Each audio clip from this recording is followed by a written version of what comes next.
Muy buenos días. En este video vamos a continuar con el desarrollo de la unidad número 7, en este caso la tercera parte, del programa vigente de la materia Derecho Privado 3, Contratos, perteneciente a la Facultad de Derecho y Ciencias Sociales de la Universidad Nacional de Córdoba, año 2020. Comenzando con la tercera parte de la unidad número 7, debemos en primer lugar hacer una referencia general al problema de la revisión contractual, la lesión, la imprevisión y la frustración del fin del contrato. El programa ubica estos temas como causales de revisión contractual. Estamos en la unidad número 7.3 del programa vigente. Debemos señalar que esta clasificación también puede ser realizada de otro modo. Es decir, estas instituciones pueden clasificarse como causales de extinción del contrato, ya que las tres instituciones autorizan o permiten extinguirlo, ya sea a través de su nulidad, tal es el caso de la lesión, o a través de su resolución, tal es el caso de la imprevisión y la frustración de la finalidad, temas que vamos a analizar en breve. Comencemos con la lesión. Este tema ya ustedes lo han estudiado en parte general, por lo tanto nos vamos a limitar a un análisis de aspectos que tienen que ver estrictamente con la materia contratos. Allí en pantalla tenemos una transcripción del artículo 332, que es la norma que recepta este tema en el actual Código Civil y Comercial de la Nación. La lesión, a modo de primer concepto, supone un grave desequilibrio entre las prestaciones de un acto jurídico oneroso. Prácticamente, o desde el punto de vista práctico de la aplicación, plantea un conocido problema interpretativo, muchas veces complejo. Esto significa, en otras palabras, que no es fácil, en muchos casos, aplicar en los hechos concretos esta institución jurídica. Muchas veces resulta complejo determinar el grado necesario de desventaja patrimonial para que proceda la aplicación de la lesión. Y también suele ser complejo determinar cuál es el grado que debe tener la notable desproporción de las prestaciones que hace presumir la explotación de la necesidad, debilidad psíquica o inexperiencia. Esto es así porque muchas veces las partes que plantean la aplicación de esta institución en una demanda suelen o pueden sobreestimar sus derechos, pueden atribuirles valores subjetivos que en el mercado no tienen, o porque a lo mejor el caso puede plantear simplemente una situación frecuente en determinado ámbito de los negocios. ¿Qué quiero decir con esto? Que la lesión no es una institución prevista para solucionar los malos negocios. Hechas estas aclaraciones, vamos a analizar los requisitos de la lesión que se extraen de este artículo 332 que estamos viendo. En primer término, tenemos requisitos de orden objetivo, la ventaja patrimonial, evidentemente desproporcionada y sin justificación, donde se hace referencia a una falta de relación o desproporción entre prestaciones y contraprestaciones, ventajas y sacrificios que todo negocio oneroso, todo acto oneroso debe presentar. Esa falta de relación o ventaja patrimonial evidentemente desproporcionada y sin justificación debe ser cierta, clara y evidente. Y algo muy importante, debe valorarse al momento del acto. Y la desproporción debe subsistir en el momento en que se formula el planteo, o sea, la demanda, el reclamo. Y luego tenemos requisitos subjetivos. La situación de inferioridad, originada por la necesidad, debilidad psíquica o inexperiencia, y el aprovechamiento que hace de ella, o sea, de esta situación de inferioridad, la parte, digamos, contraria, a quien invoca la lesión. El ámbito de aplicación. Bueno, esta institución solo se aplica a contratos bilaterales onerosos, ya que en los contratos gratuitos, al existir obligaciones a cargo de una sola de las partes, no podría existir planteo alguno de desproporción y por lo tanto no se podría aplicar la lesión. Los efectos de lesión son dos. El afectado tiene opción para demandar dos vías, dos acciones. En primer término, la nulidad, es decir, la ineficacia del contrato, y en segundo término, un reajuste equitativo del convenio. La primera de estas acciones se debe transformar en acción de reajuste si este reajuste es ofrecido por el demandado al contestar la demanda. Es decir, el demandado le dice, mire, yo voy a reducir mi beneficio en un porcentaje del tanto por ciento y solicito que no se declare la ineficacia del contrato, sino que se haga lugar a un reajuste equitativo y propone cuál es, en su contestación de demanda a su juicio, ese reajuste. Por supuesto que esto después, en la etapa de prueba, deberá ser objeto de materia probatoria. Pero así funciona la segunda de estas opciones, el reajuste equitativo.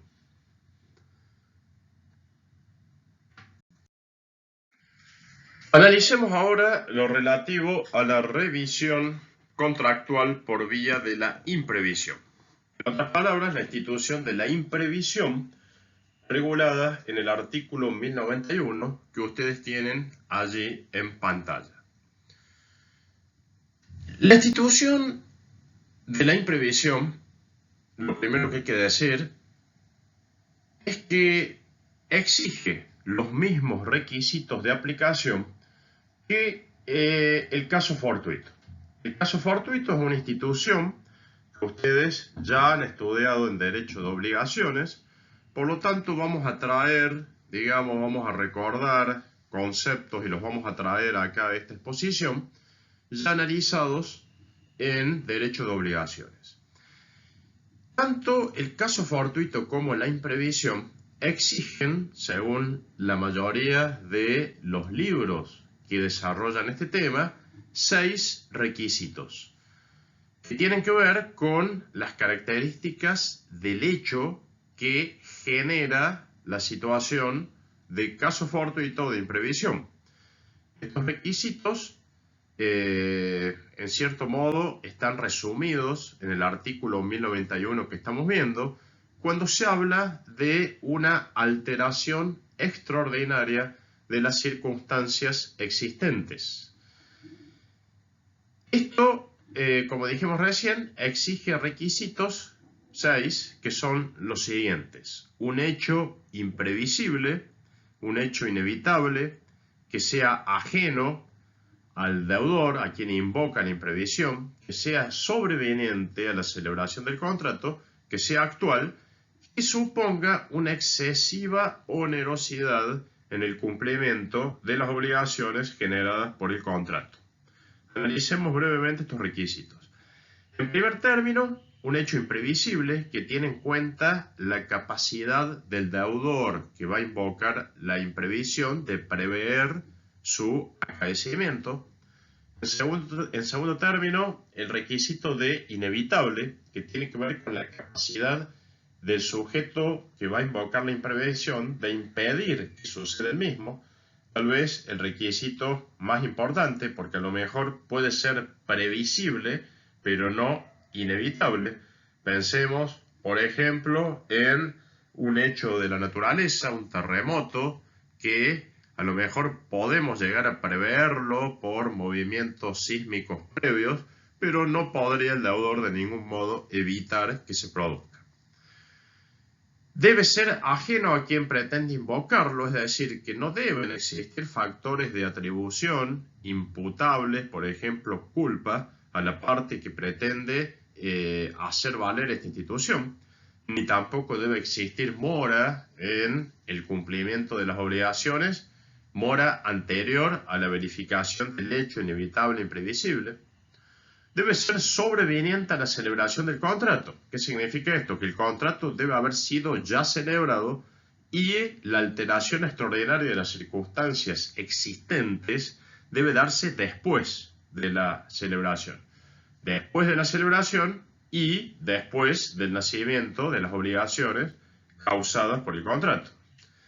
Debe ser actual, es decir, no debe ser una mera expectativa a futuro, sino que debe haberse ya producido para poder ser invocada la imprevisión. Y el último requisito es la excesiva onerosidad, que es lo que diferencia a la imprevisión del caso fortuito. Recordemos que el caso fortuito suponía una total imposibilidad de cumplir la obligación o el contrato, mientras que la imprevisión supone una excesiva onerosidad. Es posible cumplir, pero resulta muy oneroso y en el caso de tener que cumplirse puede suponer la ruina, la quiebra o tener que recurrir al concurso preventivo por parte del deudor. Al igual que en la lesión, existen en la práctica y en los casos concretos algunas dificultades de aplicación. Por ejemplo, para distinguir cuándo hay caso fortuito y cuándo hay imprevisión. Bueno, esto es, en algunos casos, bastante difícil de discernir. Hay una zona intermedia que muchas veces no resulta fácil de encuadrar. Y ejemplos de acontecimientos que han dado lugar a planteos de aplicación de la imprevisión son tradicionales: la declaración de una guerra, los hechos de la naturaleza, que ya Vélez Sarsfield en el Código Civil ya derogado ejemplificaba en una nota allá por el artículo 513 y 514, una profunda crisis económica, una importante e imprevista devaluación de determinada moneda, por ejemplo en nuestro país del peso en relación al dólar, entre otros casos. Todo esto tiene como denominador común, volvemos a reiterarlo, que provoca, digamos, una dificultad muy grande para el cumplimiento del contrato y de las obligaciones, o torna excesivamente oneroso el cumplimiento. ¿Cuáles son los requisitos de aplicación? Bueno, la imprevisión se aplica a los contratos conmutativos, en este caso bilaterales y onerosos, en los cuales las obligaciones de las partes se hallan determinadas de un modo preciso. Puede aplicarse a los contratos aleatorios siempre y cuando la onerosidad sobreveniente sea ajena al alea, es decir, al riesgo asumido, ajena al alea propio, señala el artículo 1091, parte final que estamos viendo. Otro requisito es que se trate de contratos de ejecución diferida o continuada, es decir, extendida en el tiempo, por ejemplo, una compraventa a plazo, una locación por 3 años o más, etc. Y no se aplica a contratos de cumplimiento instantáneo, por ejemplo, una compraventa de contado. ¿Cuáles son los efectos de la imprevisión? Son dos efectos. En primer término, bueno, esto se plantea extrajudicialmente o ante un juzgado por acción o por excepción y consiste en primer término en el efecto, la resolución total o parcial del contrato o su adecuación. En el caso de la resolución, en los contratos de ejecución continuada, dicha resolución no va a alcanzar a los efectos ya cumplidos si las prestaciones son equivalentes, divisibles y han sido recibidas sin reserva. Y ejemplo, si se trata de una locación, resuelto el contrato, ninguna de las partes podrá reclamarse nada, por lo que ya quedó cumplido antes de la sentencia que declaró resuelto el contrato. Y en el caso de la adecuación, bueno, supone un reajuste de las prestaciones a cargo de las partes. Con respecto a la resolución, hay una norma importante que es el artículo 1081, inciso B, que hay que relacionar con lo que dijimos recién en materia de resolución cuando estudiamos o cuando se estudia este tema. Analicemos a continuación la tercera institución a la cual hace referencia el programa, que es la frustración del fin del contrato. La frustración del fin del contrato se halla receptada en el artículo 1090 del Código Civil y Comercial, que estamos viendo en pantalla. Esta institución es algo que el Código Civil de Vélez-Sarsfield no receptaba, es decir, que hasta el año 2015, cuando empieza a regir el nuevo código, la frustración de la finalidad del contrato o frustración del fin del contrato tenía solo una recepción a nivel de doctrina y de algunos fallos, pero no se hallaba receptada en el Código Civil. ¿De qué se trata la frustración del fin del contrato o frustración de la finalidad del contrato? Debemos señalar que es una institución basada o que gira en torno del concepto de causa del contrato. Más precisamente, en torno al concepto de causa-motivo o motivo determinante, tanto en el momento de su origen como en el momento de su cumplimiento. De allí que tal vez la denominación más precisa sea la de frustración de la causa-motivo o motivo determinante del contrato. Esto nos lleva a traer a colación dos artículos importantes del Código relativos a causa. Uno es el 281 y otro es el artículo 1013, que señala la necesidad de causa. Esto es que la causa debe existir tanto en la formación del contrato, durante su celebración y subsistir durante su ejecución. Señala el 1013 también, el artículo 1013, que la falta de causa da lugar, según los casos, a la nulidad, adecuación o extinción del contrato. En síntesis, artículos 281 y 1013 son dos normas muy importantes que hay que relacionar con el 1090 cuando hablamos de frustración de la finalidad.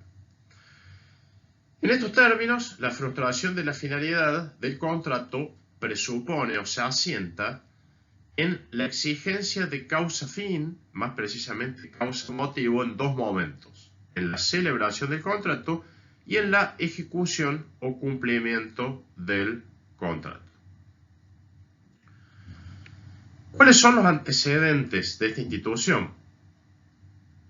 Todos los autores que han estudiado este tema ubican el primer antecedente en los llamados casos de la coronación, un acontecimiento que sucedió en Inglaterra a principios del siglo XIX, año 1900, en el marco de los festejos por la coronación del rey Eduardo VII de Inglaterra.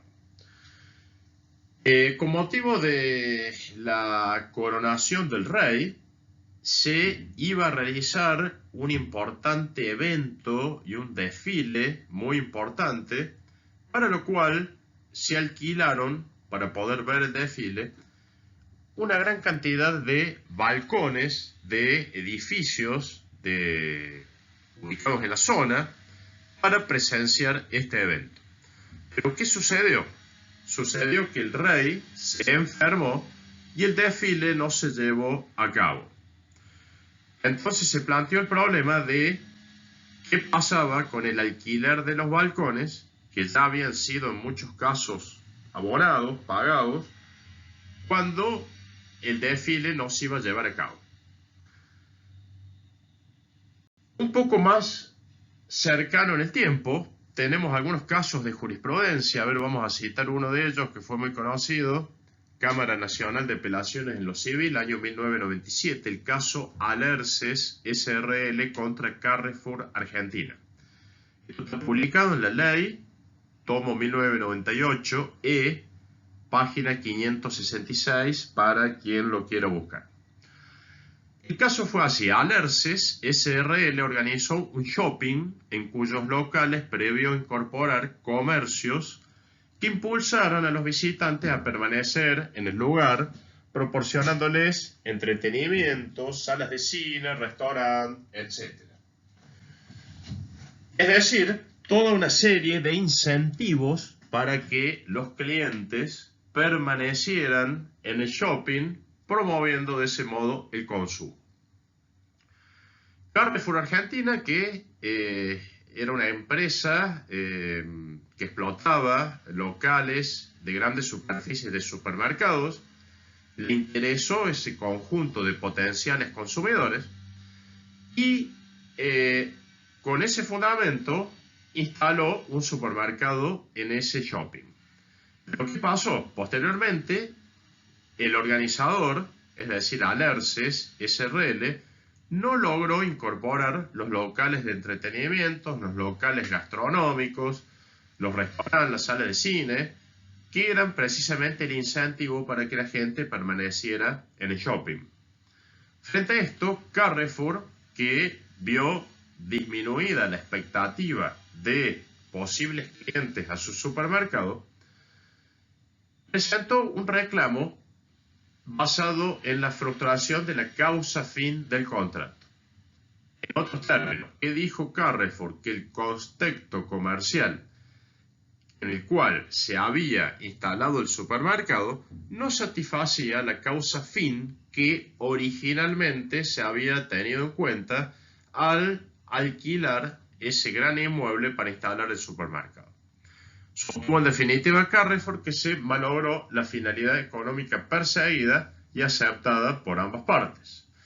A consecuencia de ese planteo, la Cámara de Apelaciones resolvió, es decir, hizo lugar, le dio la razón a Carrefour, resolvió el contrato invocando la doctrina de la frustración de la causa fin del contrato. Tengamos en cuenta que este planteo judicial transcurrió con varios años de anterioridad a la recepción en el nuevo Código Civil de la figura de la frustración de la causa fin del contrato.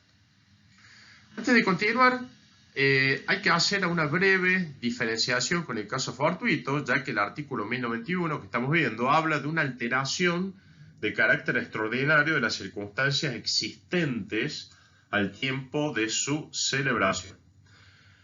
Y esto pareciera que, asimila la frustración del fin del contrato con el caso fortuito, que es la institución que hemos visto en la diapositiva anterior.